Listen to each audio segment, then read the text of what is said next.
It sounds like I am sitting in a medium-sized jazz bar or a blues club, and the band is playing live here in my living room.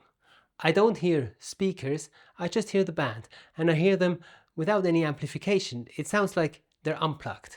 This was my first impression listening to these electrostatic speakers. And it's very exciting for me because these are the first electrostatic planar speakers that I have had ever the pleasure to be having in my living room. You know, I've heard planar speakers before. I heard them at audio shows and also once in a shop. But it's different. It's different when you hear them in a shop, and it's very different if you have them at home in your own setup and you actually have a lot of time to play around with them and to experience them. I'm talking about the Final Audio Resoné Model 7 Plus Hybrid. And if I'm not mistaken, I think this is the longest speaker name that I ever had to speak out loud. And I'm going to put it in the beginning of the video. I fell in love with these speakers. A little bit. They're doing something to me. But my wife had a similar experience, but she also has a little bit of a different twist to these speakers. So I will get back to that. Stay tuned. There is one attribute or sound characteristic that my wife and I completely agree on, unanimously. You know, we totally agree on. It is probably the best experience we've ever had while watching movies with the Final Audio Model 7 Plus Hybrid. A conventional speaker, a conventional driver, consists of a diaphragm, the membrane, that is mounted onto a voice coil, capable of pronouncing the word, which is hanging in a magnetic system, in a permanent magnet. And when the electricity of the audio signal comes, this voice coil is moving the diaphragm, and with this we create the sound waves. An electrostatic speaker works very, very differently. It has a ultra thin and ultra lightweight foil, and this foil is mounted in between two stators or two grids. The way the electrostatic panel works is on the principle of electrostatic attraction and repulsion in a high voltage field. So basically it acts like a giant capacitor where a feather-light diaphragm is suspended within two stationary stators or grids, and these are solid. Electrostatic speakers cannot run like conventional speakers on a normal amplifier signal, on the normal audio signal that comes from an amplifier. They need so-called step-up transformers that provide the electrical field within these membranes for them to work, for this membrane to move and create the sound waves. In the Final Audio 7 Plus Hybrid that I have here, the stators are made out of acrylic and they're perforated with holes for the sound to come out. The foil, the ultra lightweight membrane used, is an inkjet Teonex membrane, and this membrane is coated, and it's coated with the same material as are the windows of an airliner of an Airbus. At least this is what the designer of the speaker told me. And the step-up transformer is a high-resolution model with a model name UI48, which is also why these speakers need to be plugged into electricity. So you need to plug electrostatic speakers into electricity, not because they're active. There's no active amplifier in there. That's not the reason why they need to draw power, but they need to draw power in order to build up this electrical field. And of course, my question then is, you know, how much electricity do they draw out of the system? Because it's also a bill that we all have to pay. And the electrical field built up on a planar speaker actually draws very, very little electricity. It is between 2 and 10 watts usually on planar speakers. So that is comparable to a, you know, a little 5-watt smartphone charger. But and there is a but to the electrical bill that comes in if you use planar speakers.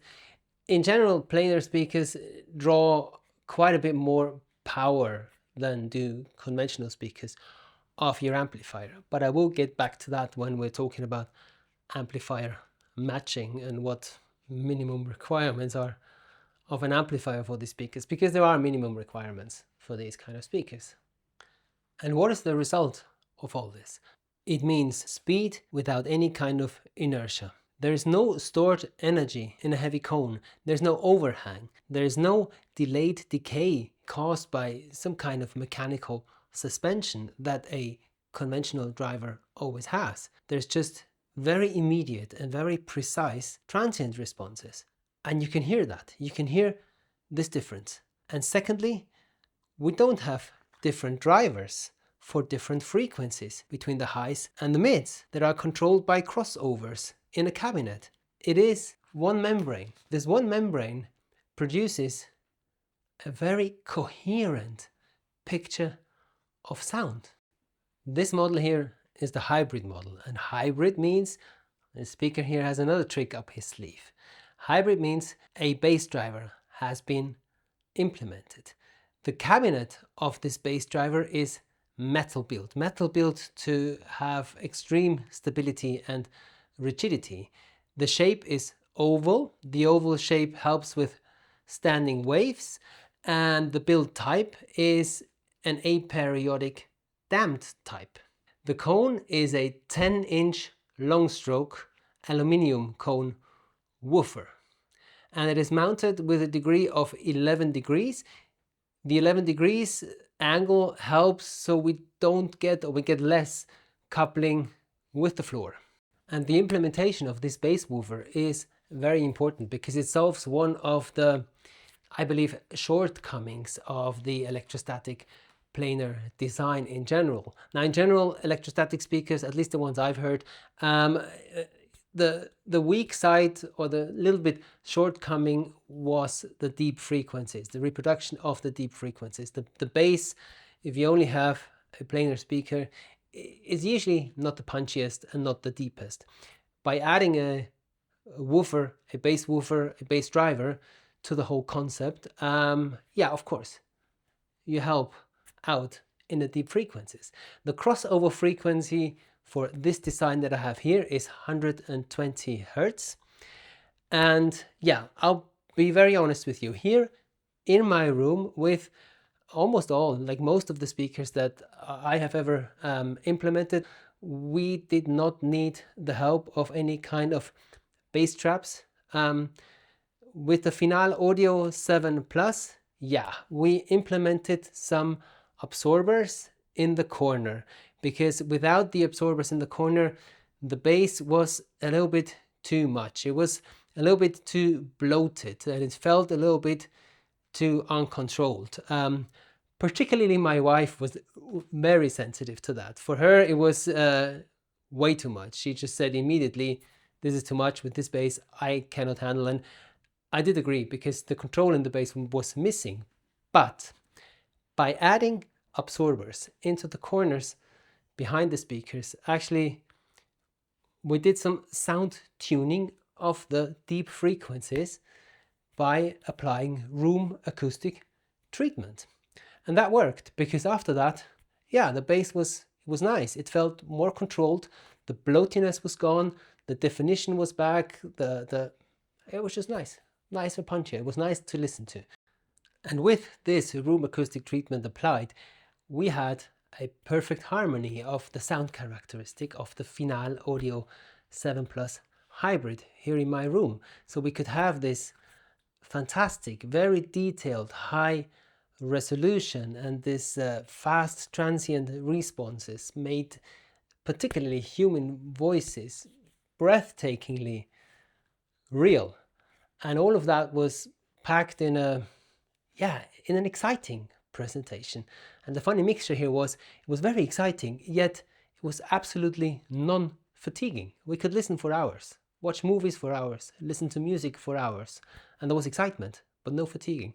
So very, very interesting mix of sound characteristic that the Final Audio 7 Plus hybrid presented. And to continue a bit more, I want to go deep dive a little bit into the technical specifications and into the amplifier matching, because I believe there is some needs that need to be fulfilled for the Final Audio planar speakers to work in a proper way. The frequency response is listed with going from 42 Hz to 23,000 kilohertz, if I'm not mistaken. The 23 don't really matter because this is inaudible, at least to my ear, and I'm sure also to your ear. Inaudible, we can't hear that. The 42 Hz, that doesn't sound like it's going too low actually. You know, I have other speakers, or I've had other speakers that are usually at the 25, 28 range, but the truth is, the reality of listening to music here in our living room, I never had the feeling that the bass reproduction was lacking. I never had the feeling it wasn't going deep enough or there was something missing. So yeah, I don't know about the 42 Hertz. More importantly is the impedance of the speakers. The nominal impedance is 6 ohm, but going up the frequency bandwidth, it can drop down to 3 ohm. Now that indicates that you do need an amplifier that delivers enough power and is stable enough to handle this dip in impedance. Which gets me to the point, which amplifiers did I use and which amplifiers did I enjoy listening to music to and watching movies with the Final Audio 7 Plus hybrid the most. We used two amplifiers, two, I believe, very good amplifiers. One was the Labs INT 250 and the other one was the Audio Analogue Maestro Anniversary. Now, both of these amplifiers are, they're power monsters, so they have absolutely no problem in driving a planar speaker, and they can handle the dip of impedance with absolutely no problem. And very interestingly was that it was clearly audible, the difference between the sound characteristics of these two amplifiers. You know, you can make them out. They were both very beautiful, very beautiful presentation, yet a little bit different because they all bring their own characteristics to the table of these planar speakers. And the Final Audio 7 Plus hybrid presented these nuances of differences beautifully. So these are maybe my 5 cents regarding amplifier matching with the planar speakers made by Final Audio. I do believe that a lot of amplifiers are a good pair. I haven't tried out tubes. I should try them out. But the one message that I'm trying to get across here, you need a certain quality of amplifier to get the best out of these speakers. So I would not match a cheap amplifier with the speakers. It is just necessary to have high quality of power, but also it's necessary to have high quantity of power to get the best out of these planar speakers. The horizontal dispersion of these speakers is listed with 20 degrees. Now that is not very wide. That means that the sweet spot of the speakers is a rather narrow one. But if you do get into this narrow sweet spot, the sound staging of these speakers is simply spectacular. But I believe this is what electrostatic planar speakers are also famous for, and it also comes true with the Final Audio. Sound staging is spectacular. You get these sharp images. The narrow sweet spot, to my experience, I was actually able to move left and right and even walk around in the apartment, and the music just kept running and it still sounded okay good to my ears. The speaker weighs 20 kilogram. That's not too much. That's nice if you need to move around some speakers, but it is high, 1 meter 55. Final Audio actually offers quite a variety of speaker options of this model and of the other models that they have on their homepage. So you can have this model either in the same version that I have it here as a hybrid version with an included bass driver, a subwoofer, or it comes also without this included subwoofer. It comes as an active version with a amplifier inside, so an active speaker, and you can choose between a wall-mounted version and a floor-standing version. Now, a wall-mounted version, yeah, I would be eager to try that out, because I believe for many of us, for a lot of apartments, a lot of houses, a lot of rooms, having the possibility of actually mounting a speaker to the wall, that may be a great option. So yeah, but I haven't tried it. I don't know how the sound characteristics change, because these speakers also function as dipole speakers. Dipole speakers means, the sound goes forward to your listening position, but it's also going backward, reflecting from the wall and then coming forward, which is giving some of this three-dimensional sound characteristics that I love so much. So if the planar speaker is mounted to the wall, I'm not sure how that would work. Would be eager to try out. Maybe I will one day if I get my hands on a wall mount version of these speakers. But the three-dimensionality of these speakers that is produced by this dipole function that the speakers have, this, yeah, it really speaks to me. It may not speak to everybody, but for my ears, for my emotions, it does something. As I said in the beginning, it gives me the feeling of being live in a medium-sized, beautiful blues cafe.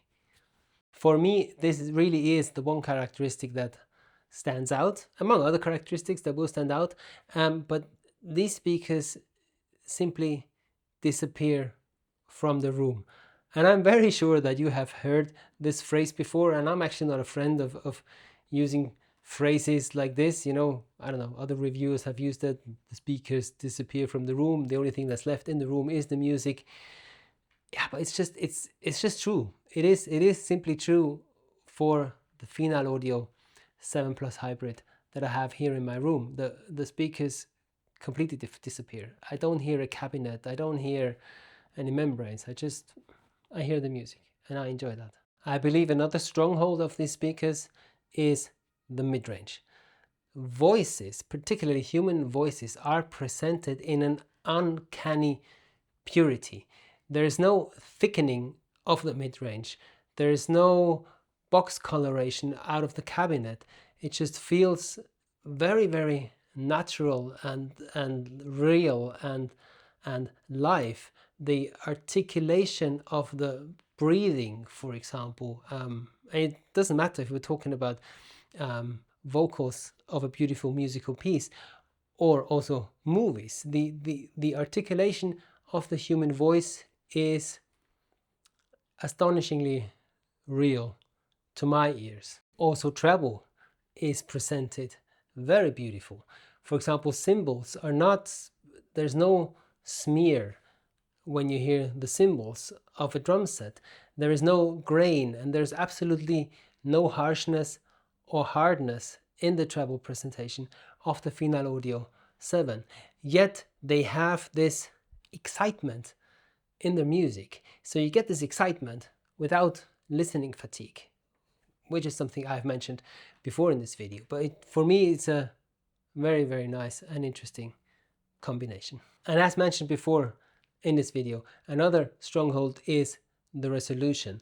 The detail and the realism of the resolution with the speakers, yeah, they you have to look hard to find rivals that can do this with the same precise articulation. And I believe it is the fast transient response that also plays a very important role to have this detailed resolution very precise. There's no smearing in between. It's beautiful. This channel has a second pair of ears for our audio sessions and also for the comments that I make on all of the audio units that I present here. And these are my wife's ears. As I said in the beginning, my wife had a little butt on these speakers, and it really came down to the acoustic treatment that was necessary to control the bass frequencies, the deep frequencies. Without the room acoustic treatment, she said she had the feeling that it just felt completely out of control, and the deep rumble of some of the instruments were completely covering all of the other tones and particularly the human voices. So she didn't like that. But with the room acoustic treatment, this problem has been solved. And if you watch this channel or have watched other videos before, I've already outlined once that my wife and I are actually triggered by slightly different parts of a musical presentation. She is looking for clarity in music, you know, also for all the other things, but clarity is something that she really wants in the music, in human voices. They have to be clear. My emotional triggers in music and the presentation of music with a good hi-fi setup is very often the dynamic within a music, the dynamic range. That gets me going. And the interesting part is the Final Audio Model 7 Plus Hybrid. They are very good for both of these characteristics. They are very clear in their presentation of music. They're very clean. Human voices, as said many times now, are just uncannily pure. And the dynamic range with which music is presented is also fantastic. I want to outline the dynamic properties, especially the microdynamics, with a song by Bill Morrissey, You Never Get to Heaven. It is fascinating how the precision of the transient responses and the microdynamics in this song, what they do is they create a silence, a complete silence between the single tones, and that creates a certain dynamic of the song that really gets me going. I like this song with the Final Audio Model 7 Plus. Another property that I enjoy a lot about these speakers is the spaciousness with which music is presented. Now, all speakers, of course, present a three-dimensional image of music, but panel speakers do it in a little bit of a different way, at least to my ears. And another song that I want to mention now in this video is by Norwegian indie pop artist Aurora. Exhale, Inhale. Now this song the recording of this song is done in a very spacious and three-dimensional holographic way. And yeah, the presentation with the Final 7 Plus, it lacks nothing of this spaciousness. Very enjoyable.